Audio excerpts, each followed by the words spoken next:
Hi guys, welcome back to channel. നമ്മളിപ്പോൾ Furiosa mad max ഒക്കെ കാണാൻ വേണ്ടി വന്നിരിക്കുന്നത്. ഞാൻ സെലക്ട് ചെയ്തിരിക്കുന്ന തിയേറ്റർ വനിതവിധയാണ്. ഞാൻ ഐമാക്സിൽ പോകണമെന്ന് വിചാരിച്ചിരുന്നൊരു സിനിമയാണ്, പക്ഷേ ഐമാക്സ് ഞാൻ വേണ്ടാന്ന് വെച്ച് എന്തുകൊണ്ട് വനിതവിധ സെലക്ട് ചെയ്തതെന്നുള്ള കാരണം ഞാൻ വീഡിയോയിൽ പറയാം. അപ്പോൾ സിനിമ കണ്ടതിന് ശേഷം അഭിപ്രായം പറയുമ്പോൾ എൻ്റെ കൂട്ടത്തിൽ പറയാം കേട്ടോ. അപ്പോൾ സ്ക്രീൻ നല്ല എന്താ പറയുക,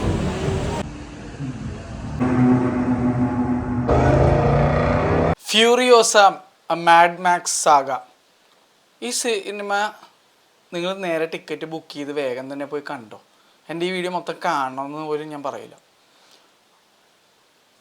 ഒരു എപ്പിക് വിഷ്വൽ ആൻഡ് സൗണ്ട് സംഭവമായിരുന്നു. അത്ര കിടിലൻ, എനിക്ക് ഭയങ്കരമായിട്ട് ഇഷ്ടപ്പെട്ടു. ഫ്യൂറി റോഡ് ഒരു magnum opus, one of the best theatre experience ever for me ആയിരുന്നു. അത്രയും കിടിലായിട്ടൊരു സിനിമയായിട്ടാണ് എനിക്ക് ഫീൽ ചെയ്തത്. ഞാനത് 2 തവണ കണ്ടിട്ടുണ്ടായിരുന്ന സിനിമ. വനിത സ്ക്രീൻ 3-ലും PVR ലുലു മോള് സ്ക്രീൻ 6-ലും. രണ്ടും വേറെ ലെവൽ എക്സ്പീരിയൻസ് ആയിരുന്നു. അത്രയും കിടിലൻ ഒരു എക്സ്പീരിയൻസ് ആയിരുന്നു എനിക്ക് ആ സിനിമ ഇറങ്ങിയപ്പോൾ നൽകിയത്. അതൊരു മാസ്റ്റർ പീസാണ്. അതൊരു ബെഞ്ച് മാർക്കായിരുന്നു ആക്ഷൻ പടങ്ങളിൽ. അമ്മൊരു സാധനമായിരുന്നു അത്. It is no less of a masterpiece. കിടിലൻ. ജോർജ് മില്ലർ എന്നുള്ള ഈ ഫിലിം മേക്കർ എനിക്ക് സമ്മതിച്ചു കൊടുത്തേ പറ്റുള്ളൂ. എന്തൊരു ആക്ഷൻ പടം അത് ഒരു രക്ഷയില്ലാത്ത രീതിയിലാണ്. ഇതിൻ്റെ സൗണ്ട് ഡിസൈൻ ആയിക്കോട്ടെ, ഇതിൻ്റെ വിഷ്വൽസൊക്കെ ആയിക്കോട്ടെ, it is a treat. It is a magnum opus treat. അത്ര എനിക്ക് പറയാനുള്ളൂ. അമ്മാതിരി സാധനം. പിന്നെ ക്രിസ് ഹെംസ്വർത്തിൻ്റെ one of his career defining performance. അമ്മാതിരി കിടിലനായിട്ട് ക്രിസ് ഹെംസ്വർത്ത് അഭിനയിച്ച് വെച്ചിട്ടുണ്ട്. തോറായിട്ട് അഭിനയിക്കുന്ന നടൻ. അമ്മാതിരി സാധനം. ഞാൻ ക്രിസിൻ്റെ ഓൾമോസ്റ്റ് എല്ലാ മൂവീസും കണ്ടിട്ടുണ്ട്, പക്ഷേ ഇത് വേറെ സീൻ പെർഫോമൻസ് ആയിരുന്നു. അത്ര കിടിലൻ. ആനിയ ടൈലർ അടിപൊളിയായിട്ടുണ്ട്. പക്ഷേ എൻ്റെ മനസ്സിൽ ഫ്യൂറിയോസ എന്ന് പറഞ്ഞാൽ എനിക്ക് ഷാർലീസ് തെറോണാണ്. അതിൽ ഒരു ഡൗട്ടുമില്ല. പക്ഷേ ഇതിനകത്ത് ആനിയ ടൈലർ ജോയ് നന്നായിട്ട് ചെയ്തിട്ടുണ്ട്, നന്നായിട്ട് പെർഫോം ചെയ്തിട്ടുണ്ട്. ഇമോർട്ടൻ ജോ ഉണ്ട് ഇതിനകത്ത്, ഒരുപാട് പേരുണ്ട്. ഒരു രക്ഷയില്ലാത്തൊരു പടമാണ്. എനിക്ക് അറിയാൻ പാടില്ല ഞാൻ നിങ്ങളിലേക്ക് എങ്ങനെ പറഞ്ഞ് മനസ്സിലാക്കും എന്നുള്ളത്. This is A visual and audio treat. ഈ സിനിമ ഞാൻ കണ്ടത് വനിത സ്ക്രീൻ 1-ലാണ്. എന്തുകൊണ്ടും നന്നായി ഞാനിവിടെ കണ്ടതെന്ന് ഞാൻ പറയും. കാരണം ഞാൻ ഈ സിനിമ കാണാനിരുന്നിരുന്നത് ഐമാക്സിലാണ്. പക്ഷേ ഈ സിനിമയുടെ റേഷ്യോ ഈ ഷേപ്പിലാണ്. നമ്മുടെ ഐമാക്സ് റേഷ്യോ ഷേപ്പിലല്ല, നമ്മുടെ ഫ്ലാറ്റ് റേഷ്യോ അല്ല ഈ സിനിമ എടുത്തിരിക്കുന്നത്. സ്കോപ്പ് റേഷ്യോയിലാണ്. 16:9 അല്ലെങ്കിൽ കറക്റ്റ് പറയുകയാണെങ്കിൽ 2.39:1 എന്നുള്ള റേഷ്യോയിലാണ് ഈ സിനിമ എടുത്തിരിക്കുന്നത്. അതുകൊണ്ട് തന്നെ വനിത സ്ക്രീൻ 1-ആണ് ഈ സിനിമ ഇവിടെ എറണാകുളത്ത് ഇറങ്ങിയതിൽ വെച്ച് ഏറ്റവും നല്ലൊരു സ്ക്രീൻ കാണാൻ. അൺഫോർച്ചുനേറ്റ്ലി ഞാൻ റെക്കമെൻഡ് ചെയ്ത ഒരു തിയേറ്ററിലും ഈ സിനിമ ഉണ്ടായിരുന്നില്ല. മഴ നനഞ്ഞ, അതുകൊണ്ടാണ്. അപ്പോൾ ഭയങ്കര അൺഫോർച്ചുനേറ്റ് ആണ്. ഈ സിനിമയുടെ കാര്യം പറയുമ്പോഴേക്കും ഇത്രയും ഗംഭീരമായൊരു സിനിമ ഇറക്കിയിട്ടും ഇത് തിയേറ്ററിൽ കാണാൻ വളരെ കുറച്ച് ഓഡിയൻസും ഉണ്ടായിരുന്നുള്ളൂ. പക്ഷേ ഫ്യൂറി റോഡിൻ്റെ കേസിൽ അങ്ങനെയല്ലായിരുന്നു. ടോം ഹാർഡി എന്നുള്ള നടനും ഷാർലീസ് തെറോണൊക്കെ ഉണ്ടായിരുന്നതുകൊണ്ട് ഭയങ്കര ആളായിരുന്നു ആ സിനിമയ്ക്ക്. ഈ സിനിമയ്ക്ക് ആ ഒരു ഓഡിയൻസ് വന്നില്ല. മഴ ആയതുകൊണ്ടാവാം ചിലപ്പോൾ, അല്ലെങ്കിൽ ഈ സിനിമ ഇറങ്ങിയത് അറിഞ്ഞില്ല.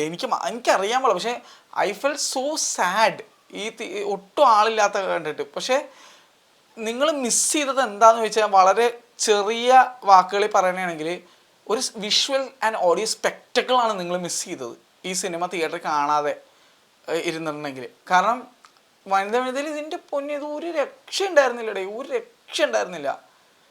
പിന്നെ ഏരീസ് പോയി സിനിമ കണ്ട നമ്മുടെ ലാബി പറഞ്ഞൊരു കാര്യം, അവിടെ നമ്മുടെ ഡയലോഗ്സ് അത്ര ക്ലിയർ അല്ലായിരുന്നു എന്നുള്ളൊരു കംപ്ലൈൻറ്റിൻ്റെ അടുത്ത് പറഞ്ഞായിരുന്നു. പക്ഷേ എനിക്ക് ഇവിടെ ഒന്നും അങ്ങനെ ഫീൽ ചെയ്തിട്ടില്ല. നല്ല അടിപൊളിയായിട്ട് ക്ലിയറായിട്ട് ഡയലോഗ്സ് ഇവിടെ കേൾക്കാൻ പറ്റുന്നുണ്ടായിരുന്നു. അവിടെ അതുപോലെ DCP കിട്ടിയത് എന്തോ അറ്റ്മോസ് ഔട്ടല്ല കിട്ടിയത്, 4K ഡോൾബി 7.1 അങ്ങനെ എന്തോ കിട്ടിയാന്ന് പറഞ്ഞു. പക്ഷേ ഇവിടെ വനിതയിൽ 4K ഡോൾബി അറ്റ്മോസ് DCP തന്നെയാണ് കിട്ടിയിരിക്കുന്നത്.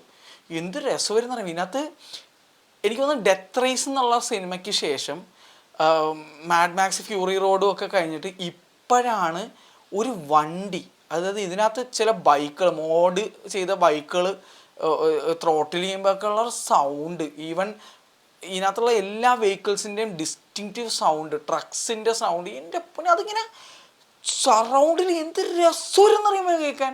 എനിക്കത് ഡിസ്ക്രൈബ് ചെയ്യാൻ പറ്റൂലടേ. അത് അത്രയും അതിഗംഭീരം, വേറെ ലീഗായിരുന്നു ഇന്ന് വനിതയിൽ അത് കണ്ടപ്പോൾ ഉണ്ടായിരുന്ന ഒരു അവസ്ഥയെന്ന് പറഞ്ഞാൽ. അത് മാത്രമല്ല DCP ഇട്ടിരിക്കുന്നത് 4K ആയതുകൊണ്ട് ഇന്ന് ലിറ്ററലി ആ തിയേറ്ററിനെ മാക്സിമം ഔട്ട്പുട്ട് പുറത്തേക്ക് വന്നു. ഇപ്പോൾ ബ്രഹ്മയുഗം മലയാളത്തിൽ ഞാൻ മാക്സിമം ഔട്ട്പുട്ട് പുറത്തേക്ക് വന്നെന്ന് പറഞ്ഞ പോലെ ഇത് അതൊക്കെ മേലായിരുന്നടേ. ഇത് എൻ്റെ പൊന്നെ എനിക്ക് ഡിസ്ക്രൈബ് ചെയ്യാൻ പറ്റില്ല. ഇതിനകത്ത് ഓരോ മണൽത്തരി ഉൾപ്പെടെ എൻ്റെ പൊന്നെ അത് വേറെ സീൻ. അതാ ഞാൻ പറയണം, one of my whole lifes അത്രയും ഒരു കിടിലൻ എക്സ്പീരിയൻസ്. ഇതുപോലൊരു എക്സ്പീരിയൻസ് സ്ക്രീൻ 3 എനിക്ക് നമ്മുടെ അക്രോസ് ദ സ്പൈഡർ വേഴ്സ് കണ്ടപ്പോൾ ഉണ്ടായിട്ടുണ്ടായിരുന്നു. പക്ഷേ എനിക്ക് എക്സ്പ്ലെയിൻ ചെയ്യാൻ പറ്റുന്നില്ല. നിങ്ങൾ എത്രയും പെട്ടെന്ന് പോയി ഈ സിനിമ കണ്ടോ. കാരണം ഇത് എത്ര ദിവസം ഇനി ഉണ്ടാവും എന്ന് പോലും എനിക്കറിയില്ല. നാളെ ഇപ്പുറത്തൊരു ഷോ ഉണ്ടാവുമെന്ന് പോലും എനിക്ക് അറിയാൻ പാടില്ല. കാരണം ഇപ്പോൾ ഒരുപാട് മലയാള സിനിമ ഇറങ്ങിയിരിക്കുന്നതുകൊണ്ട് ഈ സിനിമയ്ക്ക് സ്ക്രീൻ കിട്ടുന്നില്ല. ഇത് PXL കണ്ടു കഴിഞ്ഞാലുള്ളൊരു പ്രോബ്ലം എന്ന് വെച്ചാൽ മുകളിലും അടിയിലും ബ്ലാക്ക് ബാർ ഉണ്ടാവും. അതിന് പകരം ആ സ്ക്രീൻ 3 സ്ക്രീൻ 4 ആണ് PXL, ഫോറമോളിൽ സ്ക്രീൻ 3 ഈ സിനിമ ഇടേണ്ടത്. അവിടെ നിറഞ്ഞു നിൽക്കും ഈ സാധനം. 2.39:1 എന്നുള്ള സാധനം നിറഞ്ഞു നിൽക്കും. ഭയങ്കര എഫക്റ്റ് ആയിരിക്കും. അവിടെ ലേസറാണ്. 2K ആണെങ്കിൽ പോലും കിഡിലെ ലേസർ പ്രൊജക്ഷൻ അവിടെ ഇരിക്കുന്നത് 4th Gen ആയതുകൊണ്ട്.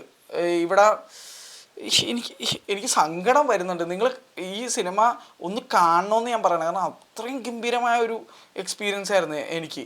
അപ്പോൾ ഈവൻ ഞങ്ങൾ കുറേ സിനിമ വളരെ ഇഷ്ടപ്പെടുന്ന കുറച്ച് ആൾക്കാർ ഈ സിനിമയിൽ നിന്ന് ഇറങ്ങിയ ശേഷം അങ്ങോട്ടും ഇങ്ങോട്ടൊക്കെ സംസാരിച്ച് എൻ്റെ എല്ലാവർക്കും ഇത് തന്നെയാണ് പറയാനുള്ളത്. അത്രയും ഗംഭീരമായ ഒരു സിനിമ, പക്ഷെ ആളില്ല. George Miller, thank you so much for such A great cinematic experience. അതെനിക്ക് എടുത്തു പറഞ്ഞേ പറ്റുള്ളൂ. This is A huge miss. നിങ്ങൾ തിയേറ്ററിൽ ഈ പടം മിസ് ചെയ്ത. കാരണം അതുപോലത്തെ ഒരു സാധനമാണിത്. ഇതിനകത്ത് ഒരു ട്രക്ക് കാണിക്കും. ആ ട്രക്ക് ക്രോം പ്ലേറ്റ് ചെയ്തേക്കണത് എൻ്റെ ക്ലാരിറ്റി കണ്ടിട്ട് ഞാൻ ഇങ്ങനെ മിറർ പോലെ ഇരിക്കുന്നു. എൻ്റെ ജീവിതത്തിൽ ഞാൻ ഒരു സിനിമയിൽ ഇതുപോലത്തെ ഒരു വിഷ്വൽ കണ്ടിട്ടില്ല എന്ന് ഞാൻ പറയേണ്ടി വരും. അത്ര ആ ക്രോമിൻ്റെ ഡീറ്റെയിലിംഗ് ഒക്കെ ഇന്ന് വനിതയിൽ ഞാനിങ്ങനെ പൊളിച്ചിരുന്നാണ് കണ്ടത്. അങ്ങനത്തെ അവസ്ഥ. ചില സീനിലൊക്കെ എത്ര സൈലൻ്റ് ആയിട്ട് ഇരിക്കാൻ ശ്രമിച്ചിട്ട് എൻ്റെ വായിന്ന് ഷിൻറ്റോ മോനെ ആ സീനാണ് വരുന്നത്. കാരണം ഞാൻ അങ്ങനത്തെ ഒരു സാധനം കണ്ടുകൊണ്ടിരിക്കണത്. ഇതുപോലെ എന്നെ അത്ഭുതപ്പെടുത്തിയ സിനിമകൾ വളരെ കുറവേ ഉള്ളൂ. ഫ്യൂറി റോഡ് അങ്ങനത്തെ ഒരു പടമായിരുന്നു. അത് കണ്ടപ്പോൾ എന്താണ്ടാ കാണണമെന്നുള്ള ഒരു എഫക്റ്റ് നൽകിയൊരു സിനിമ. ഇത് അതിനോട് തന്നെ കിടം പിടിക്കുന്ന രീതിയിലാണ്. അത് തന്നെ ഒരു ബെഞ്ച് മാർക്ക് ഉണ്ടാക്കിയ പടമാണ്. അത് ഞാൻ എൻ്റെ മനസ്സിൽ ഇനി അത് ആരും വെട്ടിക്കാൻ പറ്റൂല. ഇതിൻ്റെ സ്വന്തം ഡയറക്ടറിന് അത് ചെയ്യാൻ പറ്റുമോ എന്നൊക്കെ ഡൗട്ട് അടിച്ചിങ്ങനെയായിരുന്നു. പക്ഷേ ടൈം ആൻഡ് അഗെയിൻ പുള്ളി വീണ്ടും കാണിച്ചു തന്നു. അതും നമ്മുടെ ഇവരുടെ പെർഫോമൻസസും ഒക്കെ ഒരു രക്ഷയില്ലടേ. This is a masterpiece. അത്ര എനിക്ക് പറയാനുള്ളൂ. നിങ്ങൾ ഈ സിനിമ ഒരിക്കലും തിയേറ്ററിൽ മിസ് ചെയ്യരുത്. അതും ഐമാക്സിൽ തന്നെ പോയി കണ്ടോ. പക്ഷേ മുകളിലും അടിയിലും ലെറ്റർ ബോക്സിങ് ഉണ്ടാവും എന്നുള്ളതാണ്. ബ്ലാക്ക് ബാർ ഉണ്ടാവും. പക്ഷേ നിങ്ങൾക്ക് ഒരു നല്ലൊരു 4K ഡോൾബി അറ്റ്മോസ് തിയേറ്റർ നിങ്ങളുടെ അടുത്ത് ലേസർ തിയേറ്റർ ഉണ്ടെങ്കിൽ ഈ സിനിമ കളിക്കുന്നുണ്ടെങ്കിൽ പോയി കണ്ടു നോക്കുക. അപ്പോൾ നിങ്ങൾക്ക് മനസ്സിലാവും ഞാൻ എന്തുകൊണ്ട് ഇങ്ങനെ പറയുന്നു എന്നുള്ളത്. Definitely this is A slow burner. പക്ഷേ അതുപോലെ ഹൈ ഒക്ടെയിൻ ആയിട്ടുള്ള ആക്ഷനാണ് ഇതിനകത്തുള്ളത്. അതുപോലെ ഹൈ ഒക്ടെയിൻ. ഇത് ഒരു പ്രീക്വൽ മൂവിയും കൂടിയാണ്. ഫ്യൂറിയോസ എന്നുള്ള ക്യാരക്ടറിൻ്റെ ഒരു ചൈൽഡ്ഹുഡ് തൊട്ട് ഉള്ള നമ്മുടെ കണ്ട ഫ്യൂറി റോഡിലേക്ക് എത്തുന്ന വിധത്തിലുള്ള കഥയാണ് ഇതിനകത്ത് കാണിക്കുന്നത്. അടിപൊളി. ഈവൻ സിനിമ തുടങ്ങുമ്പോൾ ഇതിൻ്റെ ഒരു ഓറഞ്ച് ടോൺ ഉണ്ടല്ലോ, ആ ടോൺ കാണിച്ചിട്ട് നേരെ ഒരു ഗ്രീനറിയിലേക്ക് പോകും. ഒരു ആപ്പിൾ കാണിക്കുന്നത്. നിങ്ങൾ ട്രെയിലർ കണ്ടിട്ടുണ്ടെങ്കിൽ ആ സീൻ കാണിച്ചിട്ടുണ്ടാവും. അത് കാണുമ്പോൾ നിങ്ങൾക്ക് മനസ്സിലാവും ഈ സിനിമയുടെ ക്വാളിറ്റി എന്താണെന്നുള്ള. അല്ലെങ്കിൽ നിങ്ങൾ കാണുന്ന തിയേറ്ററിൻ്റെ ക്വാളിറ്റി ആ ഒരൊറ്റ സീനിൽ നിങ്ങൾക്ക് ജഡ്ജ് ചെയ്യാൻ പറ്റും. ഐ ആം ഷുവർ PXL കാണുന്നവരാണെങ്കിൽ വിളിച്ചിരുന്നു. പക്ഷേ അൺഫോർച്ചുനേറ്റ്ലി PXL ഇപ്പോൾ ടേബോവും ബാക്കി സിനിമകളുമാണുള്ളത്. ഈ സിനിമ ഒരു ഷോ പോലും ഇട്ടിട്ടില്ല. As a movie lover I am so disappointed with that. Epic പടം. അതിൽ കുറഞ്ഞൊന്നും എനിക്ക് പറയാനില്ല. നിങ്ങൾ സിനിമ ഇഷ്ടപ്പെടുന്നവരാണ്, ഇംഗ്ലീഷ് മൂവീസ് എൻജോയ് ചെയ്യുന്നവരാണ്, ഫ്യൂറി റോഡ് എൻജോയ് ചെയ്തവരാണെങ്കിൽ തീർച്ചയായിട്ടും ഈ സിനിമ കണ്ടു നോക്കുക. This one of a kind of a movie. കിട്ടില്ല എക്സ്പീരിയൻസ്. ഈ ഇയറിൽ ഞാൻ കണ്ടതിൽ വെച്ച് the best visuals and sound. അത്ര എനിക്ക് പറയാനുള്ളൂ. ഇതിക്കുള്ള ഞാൻ എന്താ പറയേണ്ടത് എനിക്കറിയില്ല. കാരണം അമ്മാതിരി സാധനമാണ് ഈ പടം. എന്തായാലും തിയേറ്ററിൽ പോയി കാണുക, എൻജോയ് ചെയ്യുക, അഭിപ്രായങ്ങൾ പറയുക. നല്ല തിയേറ്ററിൽ കാണണേ, അല്ലെങ്കിൽ പിന്നെ ഇത് കണ്ടിട്ട് കാര്യമില്ല എന്ന് ഞാൻ പറയും. ഇത്രേ ഉള്ളൂ. Bye bye.